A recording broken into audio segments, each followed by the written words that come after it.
राधे राधे। चलते हैं सुख सागर के भाग 3 की तरफ। तो भक्ति माँ कहती हैं कि हे प्रभु, मैं कहाँ निवास करूं?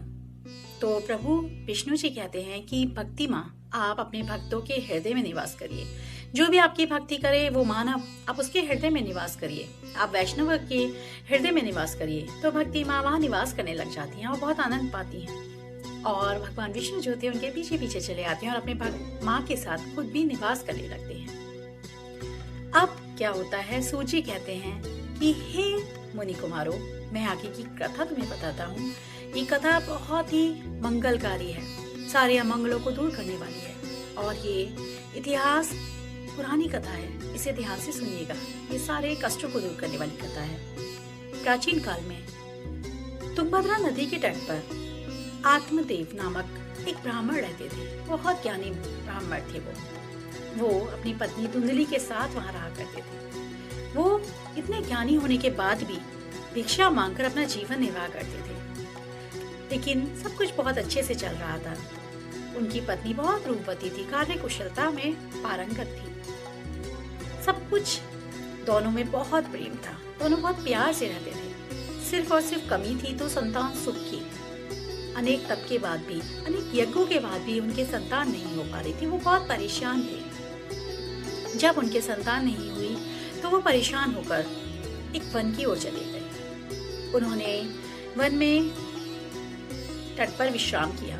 जब उन्होंने विश्राम किया तो उन्होंने देखा कि एक सन्यासी वहां पर पधारे हुए हैं। उन्होंने उन सन्यासी को साष्टांग प्रणाम किया तो उन्होंने खुश होकर आशीर्वाद दिया, खूब खुश रहो। जब प्रभु ने उनसे कहा कि क्या कारण है, आप यहाँ वन में आप चल रहे हैं, क्या बात है? तो उन्होंने आत्मदेव ने रो रो कर अपना सारा हाल कह सुनाया कि महाराज, मेरे संतान सुख नहीं और मैं संतान के लिए तड़प रहा हूँ, मैं और मेरी पत्नी।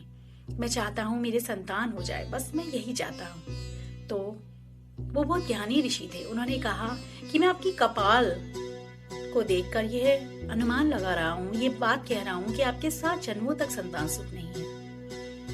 तो आप संतान को भूल जाइए, आप सिर्फ और सिर्फ ज्ञान में लगिए, योग में लगिए, इसी में सर्व सुख है।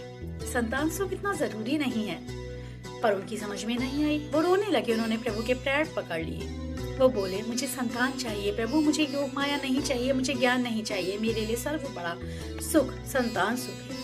तो ऋषि को दया आ गई। उन्होंने कहा, ठीक है, चलिए, आप नहीं मान रहे तो मैं आपको एक फल देता हूँ।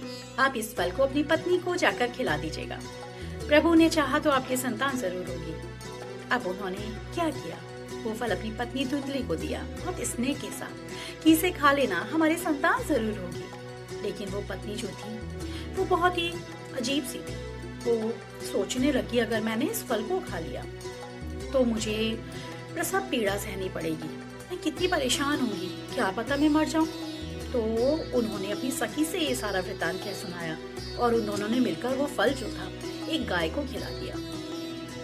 अब जब उस फल को गाय को खिला दिया तो वो थोड़ी परेशान सी भी थी। अगले दिन उनकी बहन आई। बहन को उन्होंने सारी बात बताई तो बहन ने कहा, बहन ने आश्वासन दिया कि तुम परेशान मत हो, मेरी भी खुशखबरी है और जब मेरी संतान होगी ना, मैं तुम्हें दे दूंगी, किसी को कुछ भी पता नहीं चलेगा, सब कुछ बहुत अच्छे से हो जाएगा।